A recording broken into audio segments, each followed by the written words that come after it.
Hace más de 2000 años, en un mundo dominado por legiones de hierro, dioses de mármol y silencios impuestos por el miedo, 12 hombres comunes, sin títulos, sin riquezas, sin poder, fueron elegidos para una misión que ni ellos mismos comprendían del todo. No eran filósofos de Atenas, ni generales de Roma, ni sacerdotes del templo.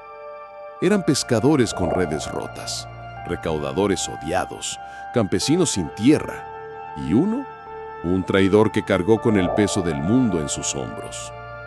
Pero algo en ellos, una chispa, un grito, una promesa, los convirtió en los cimientos invisibles de una revolución espiritual que aún hoy sacude almas, naciones y civilizaciones enteras. Esta no es la historia oficial. Esta es la historia humana, cruda, verdadera, llena de grietas, dudas, sangre, lágrimas y una fe tan feroz que desafió el imperio más poderoso que el mundo había conocido. Imagina caminar por las calles de Jerusalén, donde el olor a incienso se mezclaba con el sudor de los soldados romanos, donde cada palabra podía ser delatada, cada reunión vigilada, donde predicar amor era sedición y hablar de un reino que no era de este mundo era firmar tu propia sentencia de muerte. En ese mundo nació el movimiento más peligroso de la historia antigua, y esos 12 hombres fueron sus primeros mártires, sus primeros estrategas, sus primeros testigos. No actuaron por gloria, actuaron porque algo dentro de ellos se rompió y algo nuevo nació. Comencemos con Simón, no el San Pedro de las estatuas doradas, no el Papa de los frescos del Vaticano.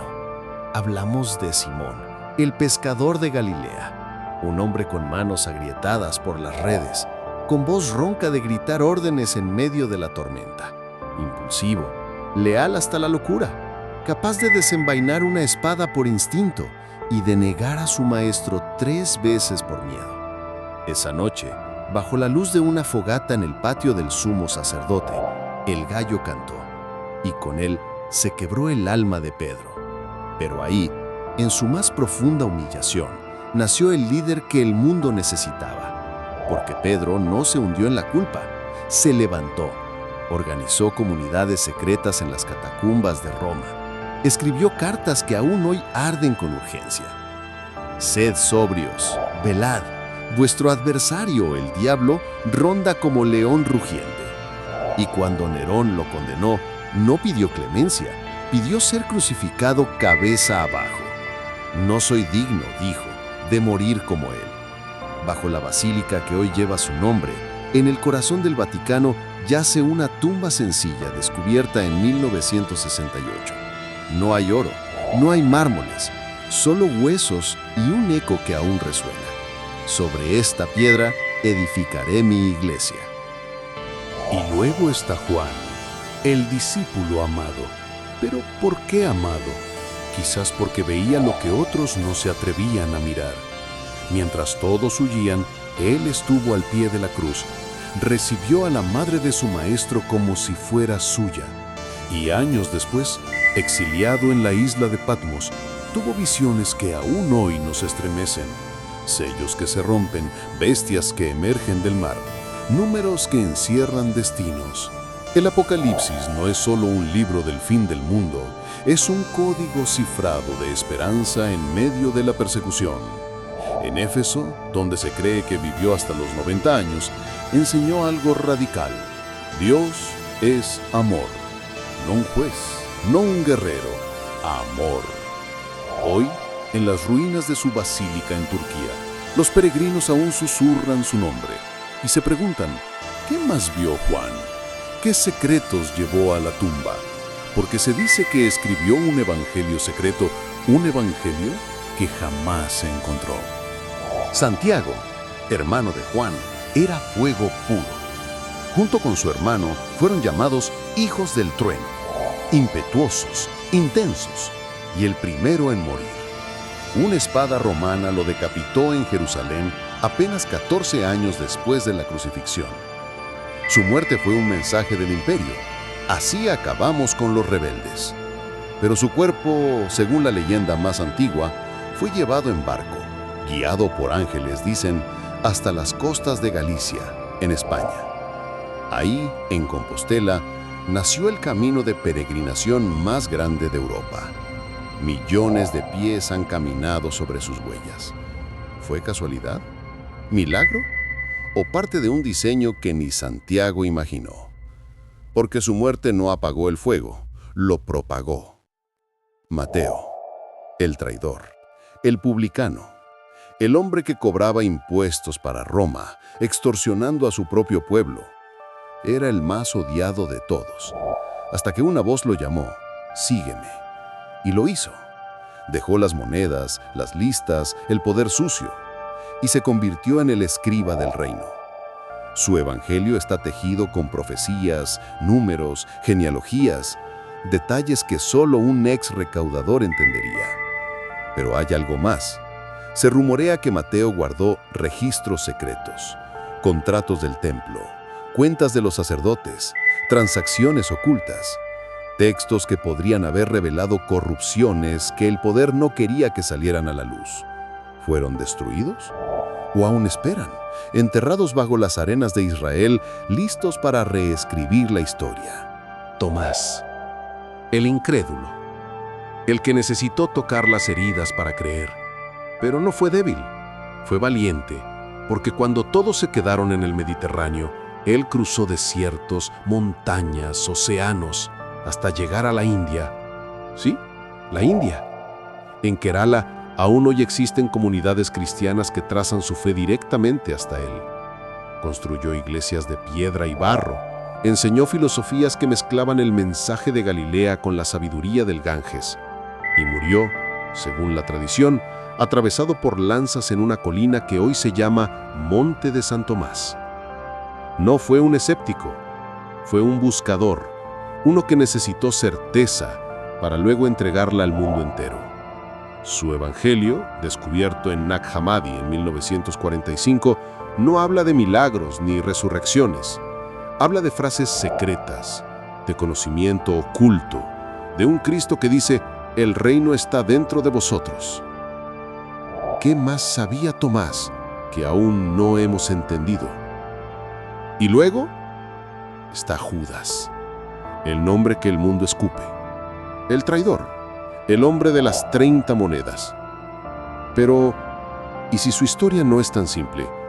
¿Y si no fue codicia, sino desesperación? ¿O un plan que él mismo no comprendía? El Evangelio de Judas, descubierto en Egipto en 1978, cuenta algo escalofriante. Tú sacrificarás al hombre que me cubre. Según este texto prohibido, Judas no traicionó, obedeció. Fue el único que entendió que alguien tenía que entregar al maestro para que el plan se cumpliera. ¿Fue un villano? ¿O el siervo más fiel y más roto? Su suicidio no fue solo culpa. Fue el grito de un alma que cargó con el destino del mundo y no pudo soportarlo. Judas nos recuerda que la historia no es blanca ni negra. A veces es roja, de sangre, de dolor, de sacrificio incomprendido. Y no olvidemos a los otros. A Andrés, el primero en ser llamado, quien llevó el mensaje hasta las tierras heladas de Sitia, hoy Ucrania y Rusia, y que fue crucificado en una cruz en forma de X, símbolo que hoy ondea en la bandera de Escocia.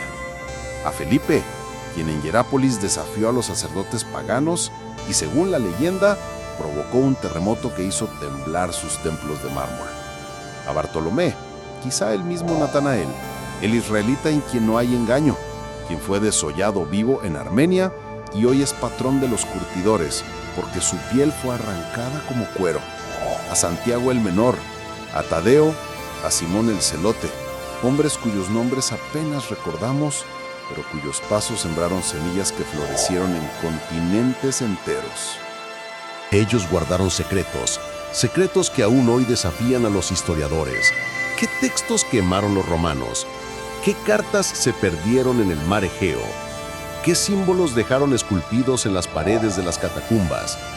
Se dice que Pedro tuvo visiones secretas sobre la caída de Jerusalén, que Juan escondió un evangelio bajo las ruinas de Éfeso, que Tomás dejó una comunidad en la India con enseñanzas que fusionan el Cristo con el Vedanta. ¿Qué pasaría si estos textos aparecieran hoy? ¿Nos harían dudar o nos harían creer con más fuerza? Ellos no eran héroes de mármol, eran hombres de carne, hueso y miedo. Dudaron, fallaron, lloraron, sangraron, pero eligieron caminar, aunque el mundo se les viniera encima, aunque el precio fuera la vida, porque entendieron algo que el mundo aún no entiende, que la verdadera grandeza no está en la perfección, sino en la decisión de levantarse después de caer, en la valentía de decir sí cuando todo grita, huye, en la fidelidad que persiste incluso cuando la fe tiembla. 2000 años después, sus nombres aún resuenan, no porque fueran perfectos, sino porque fueron humanos y eligieron algo más grande que ellos mismos. Ellos no solo caminaron con un maestro, caminaron con el destino. Y en cada paso, en cada error, en cada sacrificio, nos dejaron un mensaje que aún hoy susurra en el viento, en las piedras antiguas, en los altares olvidados, en los corazones que aún buscan. No temas, levántate, camina, aunque tiembles, aunque dudes, aunque caigas, porque incluso en la oscuridad, tu paso puede cambiar el mundo. ¿Qué harías tú si el destino te llamara a ser parte de algo más grande que tú mismo?